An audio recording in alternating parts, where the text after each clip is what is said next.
그 코로나 요새 뭐 코로나가 한 6개월, 7개월 하고 있는데요. 예. 정부 뭐 지원금도 많이 나오고요. 네. 근데 병원 분위기가 바뀐 게 있는데 뭐 이비인후과 환자가 줄었다든지 뭐 그런 게 있나요? 이비인후과는 이 코로나로 인해서 가장 환자가 많이 줄어든 과 중에 하나입니다. 현재 소아청소년과가 가장 큰 어려움을 겪고 있고, 제가 듣기로는 많은 소아청소년과 의원들 중에 폐업한 데도 꽤 있다고 들었습니다. 제 친구도 직원을 4명을 쓰고 있는 소아과였는데 구조조정을 해서 지금은 직원 1명을 쓰고 있답니다. 그 정도로 심각하게 환자가 줄어들었고, 또 이비인후과도 이 대다수 국민들이 마스크 쓰고 또 이 손소독 열심히 하고 그러다 보니까 일반적인 감기 환자가 다 줄어들었습니다. 그리고 또한 독감 환자도 거의 발생이 되지 않고 있고, 그래서 이비인후과도 지금 호흡기 환자들이 한 60% 이상 줄었다고 볼 수가 있습니다. 그러면 10명 얻은 게 44명 얻은. 그렇죠. 예. 와, 진짜 어마어마하네요. 그래서 병원, 의원 운영에 상당히 큰 어려움을 겪고 있는 실정입니다. 그러네. 그 만약에 난청하게 되세요. 환자가 있는데 집안에. 예. 그 주변 식구들이 뭐 어떻게 도와줘야 돼? 일단은 정확한 진단이 필요하겠죠. 네. 그래서 이제 난청이 의심되는 그런 증상이 발견이 되면 병원으로 모시고 가셔서 청력 검사를 해보는 게 좋습니다. 그래서 만약에 경도 난청이어서 아직까지 보청기를 쓸 정도가 아니다. 그러면은 최소한 1년에 한 번씩은 정기적으로 청력 검사를 해서 거기에 어느 정도 발전이 되면 그때 바로 이제 우리가 보청기를 통한 청력 재활을 할 수 있게 도와드려야죠.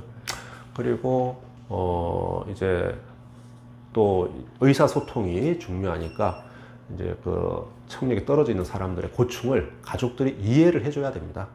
그래서 뭐 목소리 크게 하고 뭐 하는 게 이제 자꾸 힘들긴 하지만은 그렇게라도 해서 의사소통을 잘 할 수 있게 도와주는 게 필요하고, 또 가족분들이 힘들지 않으려면은 그 가족이, 난청인 가족이 보청기를 잘 사용할 수 있도록 도와줘야 됩니다. 그렇죠. 뭐 난청에 이게 좀 운동이 될지 모르겠는데 난청에 도움이 될 만한 운동이 있나요? 운동 가지고는 안 되고요. 난청은 환경이 중요합니다. 환경. 예, 그래서 소음 환경을 피해야겠죠.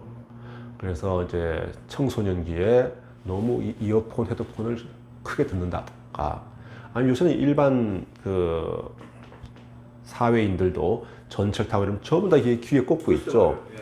이 들을 때 가급적 너무 시끄러운 환경에서는 사용하지 않는 것이 좋습니다. 왜냐하면 시끄러운 환경에서는 그 주변 소음을 이기고 들어야 되니까 자꾸 볼륨을 높이게 됩니다. 그러니까 볼륨 높이면은 소음이 자꾸 노출이 되니까 소음성 난청으로 발전되니까 그런 점은 주의를 해야겠습니다. 그 뭐 청력에 뭐 도움이 될 만한 그런 좋은 음식이 있나요? 뭐 몸에 좋은 거는 청력에도 다 좋겠죠. 예, 그래서 특히 뭐 좀 도움이 될 만한 음식이 있나요? 그런 게 밝혀져 있지는 않고요.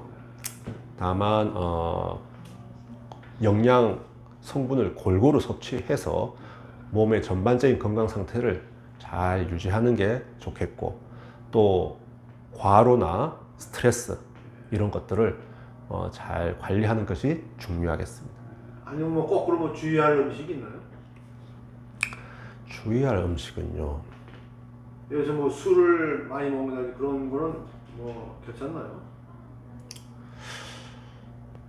술은 물론 간에는 안 좋겠죠. 간에도 안 좋고 뭐 식도, 위, 그런데 또 이제 너무 많이 하게 되면 이제 뇌에도 영향을 미칠 수가 있지만 청각에 직접적인 영향을 미치는 것 같지는 않고요. 다만 담배 같은 경우에, 흡연 같은 경우에는 이 말초 혈관에 작용을 해서 아마 이 귀에는 말초 혈관이 많이 발달되어 있기 때문에 흡연은 좋지 않으리라고 생각이 됩니다. 그 난청이나 뭐 이쪽에 그 예방법이 있나요? 예방법은 제가 말씀드린 대로 소음 환경을 피하는 것이 제일 중요하고요. 또 특히 이제 소아인 경우에 축농증을 앓고 있다거나 알레르기 질환이 있다거나 이런 경우에는 이 중이염이 동반되는 수가 많습니다. 그러니까 그런 경우에는 항상 귀를 전문가에게 보여줘서 확인을 해서 중이염이 있는지 없는지 여부를 살펴보고 적절하게 이제 치료를 해야 되겠습니다. 혹시 뭐 좀 그 청력 감기에 대해서 네. 이제 한 20년, 뭐 20여 년 오랜 세월을 이제 검진을 하셨는데요. 네. 뭐 거기서 느끼는 성취감이나 보람된 일이 있나요? 물론 모든 의료 분야에서 많은 선생님들이 이제 보람을 느끼시겠지만 저는 특히 이제 이명 환자들을 많이 보고 있습니다. 근데 이 이명 환자분들이 다른 병원에서 진료를 받을 때 굉장히 좌절감을 느끼고 오는 경우가 많습니다. 어떤 좌절감? 이명은 못 낫는 병이니까 신경 쓰지 말고 적응하고 살아야 됩니다. 그렇게 이제 말씀을 듣고 굉장히 좌절감을 느끼고 우울증에 빠지고 그렇게 해서 이명이 더 심해지는 경우가 있습니다. 그런데 이제 저는 이제 이명 재활 치료를 통해서 그분들에게 이제 일상생활에서 어떻게 이명을 관리를 하는지 또 어떤 원리로 이명을 내가 덜 느낄 수 있는지 이제 이런 걸 설명해 드리고 대개는 이제 6개월 이상 치료를 하게 되는데 한 번은 이런 경우가 있었습니다. 어떤 여자 환자분이었는데 굉장히 이명이 심했어요. 잠도 잘 못 자고 거의 뭐 공포감을 느낄 정도로. 근데 그분이 어떻게 이제 아는 분한테 소개를 받고 저한테 와서 이명 재활 치료를 한 7개월 정도 했는데 그분이 이제 마지막 순간에 원장님 제가 처음에 왔을 때 이명의 크기가 100%였다면 지금 이제 5%도 안 남았습니다. 한 95% 없어진 것 같습니다. 저를 원장님께 인도해 주신 주님께 감사드립니다. 이제 그 말을 들었을 때 굉장히 큰 보람을 느꼈습니다. 예. 그래서 나름대로 굉장히 치료가 어려워서 곤란에 처해 있는 그런 환자분들께 도움이 됐을 때가 가장 큰 보람이 아닐까 싶습니다. 혹시 미래의 미루과만의 뭐 특별한 노하우가 있나요? 요새 그 의학 지식이나 뭐 그런 정도는 어느 병원이나 다 비슷하려고 봅니다. 다만 이제 저는 환자들을 보는 데 있어서 가장 중요하게 생각하는 것은 올바른 진단이라고 봅니다. 진단이 정확해야 그 다음에 그 환자분에게 적절한 치료가 제공될 수가 있습니다.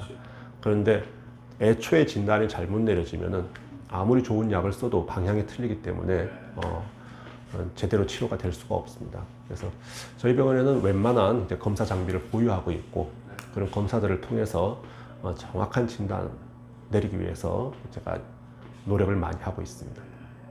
저 같은 경우는 이제 만약에 이제 그 왼쪽으로 잘 때요. 네. 왼쪽으로 누우면은 이제 입을 다물고 코로 숨 쉬어요. 예. 근데 오른쪽으로 누우면은 숨쉬기가 깝깝해가지고 입으로 숨 쉰단 말이에요. 예. 다시 이제 왼쪽으로 해요. 네. 그게 어떤 연관성이 있나요? 뭐 코가 있습니다. 그거는 이제 안에 비중격 망곡증, 그래서 코뼈가 가운데 이제 있는데 이 벽이 어느 한쪽으로 치우쳐 있을 가능성이 있습니다. 그리고 또 하나는 또 비후성 비염이라고 있습니다. 안에 비갑계라는 조직이 있는데 여기가 이제 비후가 돼서 커졌다는 거죠. 크게 되면은 공기 들어가는 숨길을 막기 때문에 그쪽에 코가 자꾸 막힐 수가 있습니다. 그래서 한번 꼭 관찰해 보면 알 수가 있을 겁니다. 네.